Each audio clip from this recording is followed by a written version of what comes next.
The following is a transcript of the video, Why You Are Not Who You Think You Are, by Alan Watts. This was recorded in 1968. The quality of the audio isn't very good, so I apologize for that, but I think it's still worth watching. Alan Watts was a brilliant philosopher and speaker. He had a great way of simplifying some really complex ideas. So, let's see what he has to say about this topic, and afterwards, we can discuss his ideas. So without further ado, let's begin. Have you ever tried to catch a thought? You try to catch your thoughts or focus on something and then all of a sudden you're distracted. Your attention has gone somewhere else. Well, where did it go? What happened? You just find yourself thinking about something else. And maybe this happens with me. Maybe this doesn't happen to you, but it certainly happens to me all the time. You can see that what happens is there's no one who's doing the thinking. There's no one inside of you that is directing the thinking. It's just the thinking. There's no one who owns the thought. The thought just occurs, and it's not yours. The same is true of your body.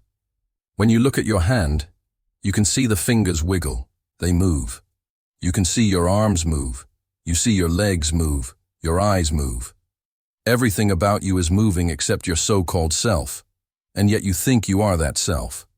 But if you look at the self is always the same. It never changes. It never alters. It never moves. You always remain who you are, but everything around you is changing. The world is changing. People are changing. You're changing, but you think you're not, because you identify with a particular view of yourself that never changes. But that view of yourself is just an image. It's like looking at a photograph of yourself. And when people say, "Oh, I don't like my photograph," they want to get their photograph taken again until they get the right one. They want to be photographed until they get the image just right. But why do you want it just right? Because you want it to be true, because you want it to correspond to something real. But actually, you're only trying to grab reality by the tail. Reality is fluid. Reality is dynamic. Reality is forever flowing. But you want to take a snapshot of it. You want to take a photograph of it.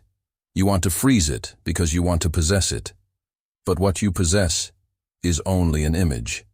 You're not possessing reality.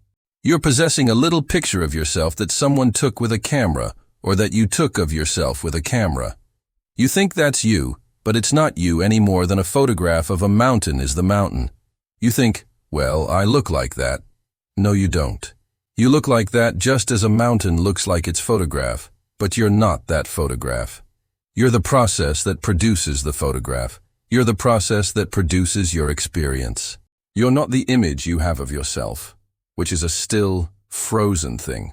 You're the process of becoming. You are existence itself, becoming conscious of itself. So there is no self that can be photographed. There is no self that can be possessed. And this is why, you can't argue with people about their opinions. You can't even argue with people about facts. If two people look at a mountain, each person sees a different mountain. Each person sees a mountain appropriate to his own scale of values, his own needs, his own desires, his own fears, his own hopes. And this is why it's futile to try and convince people that they're wrong. You can't convince people they're wrong, because everyone is right from his own point of view. Everyone is right according to the scale of values that he uses to measure things. Everyone is right according to the map that he carries around in his head. So there's no one to convince, there's no one to convert, because everyone is right, everyone is perfect, everyone is whole. We're all perfect in the sense that we're all complete.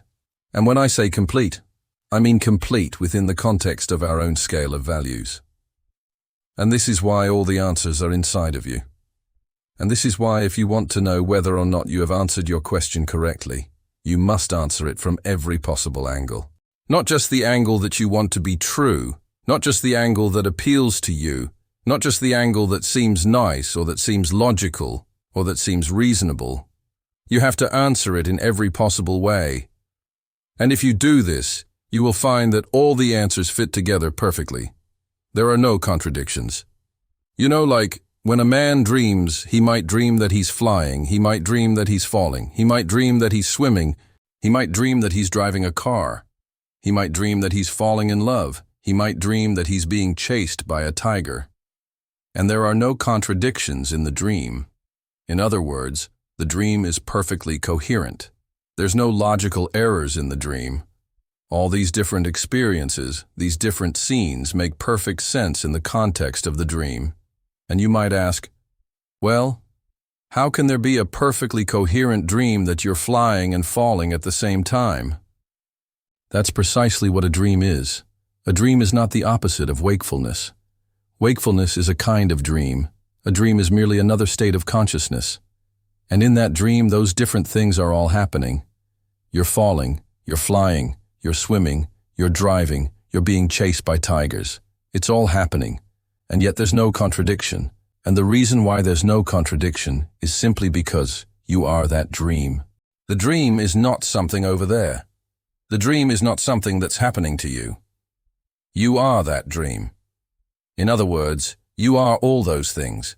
You are flying, you are falling, you are swimming, you are driving, you are being chased by tigers. And so there's no contradiction because it's all one. And in the same way, all the different aspects of your experience, all the different things that you might want to label as good and bad, beautiful and ugly, happy and sad, all these things are all part of the same process. There's no contradiction. And this is why all the answers are inside of you. When people go to priests or to psychologists or to gurus or to whatever, they want the guru to tell them things.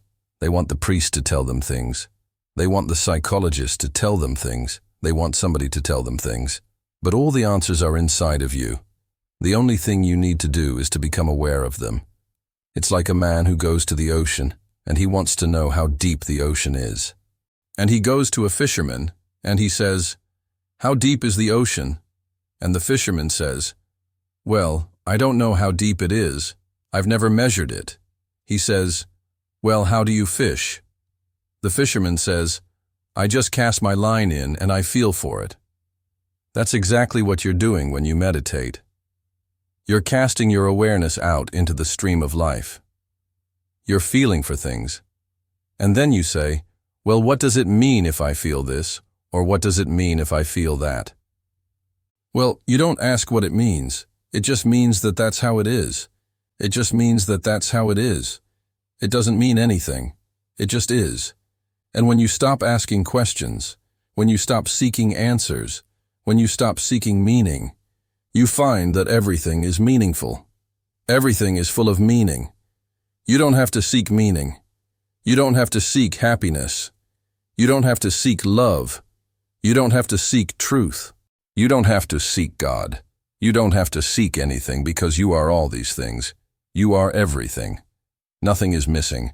There is no lack. There is no void. You are whole. You are complete. And all the answers are inside of you. Thanks for watching and listening. I hope you enjoyed the video. If you did, please like and share for more videos like this.